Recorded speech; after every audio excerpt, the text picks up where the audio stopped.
Okay, so we talked about olfactory designs that are available today and some of the challenges of those technologies. And now I want to know more about what you're teaching at Malmö University. You teach interactive design, and you also have a lab where students can experiment with these technologies. So I wanted to know, what do your lectures look like? What does a day in your class look like? And what do your students learn? Well, they have a lot of fun, I hope. So it's fair to say that. But it's super interesting teaching olfactory interaction design because it's probably not something my students are going to do when they get out as far as a job.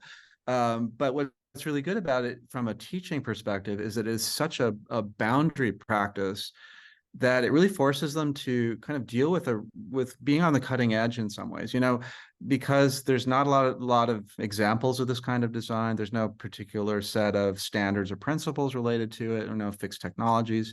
So it really forces the students to approach something in a really interesting and new way, and to try to sort of really think without having things to fall back on, like other examples of work that's been done. So it really, when I talk to them, I really try to convince them and argue that this is really a good learning experience for you. So we do things all the time. So what we have here behind me is we have an olfactory display that is basically shoots vortex. It's a vortex cannon, right? So it shoots scents as a scented vortex, and means you can direct in sort of aim scents in a fairly fine way, at least over a couple of meters, essentially.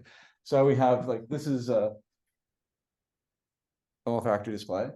Then we have other things. I mean, I have interns right now, and they're just doing stuff like, so we work a lot with small computer fans, right? So like I said, it's not rocket science, we're working with smell, but we're working with trying to explore some new solid materials and get away from liquids because they're sploshy.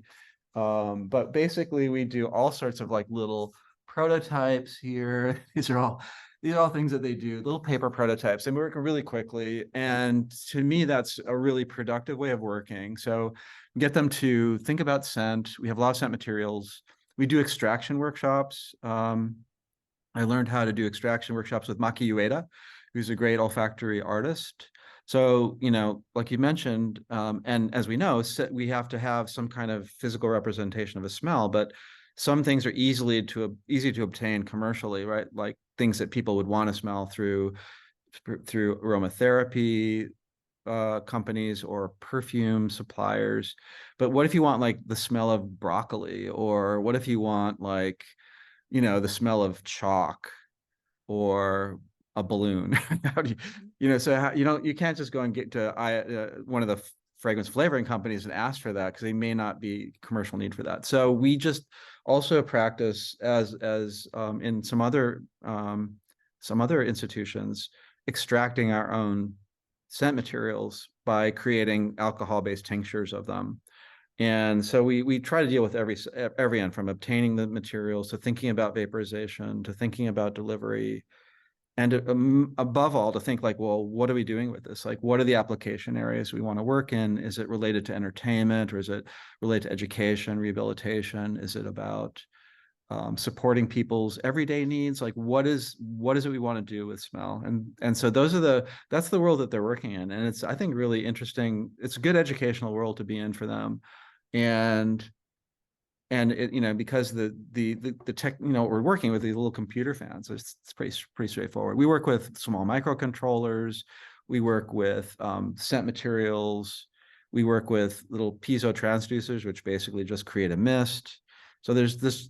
It's not rocket science, but it does leave the other questions really open and interesting about what are we going to do with this, and what kind of scent experiences do we want people to have.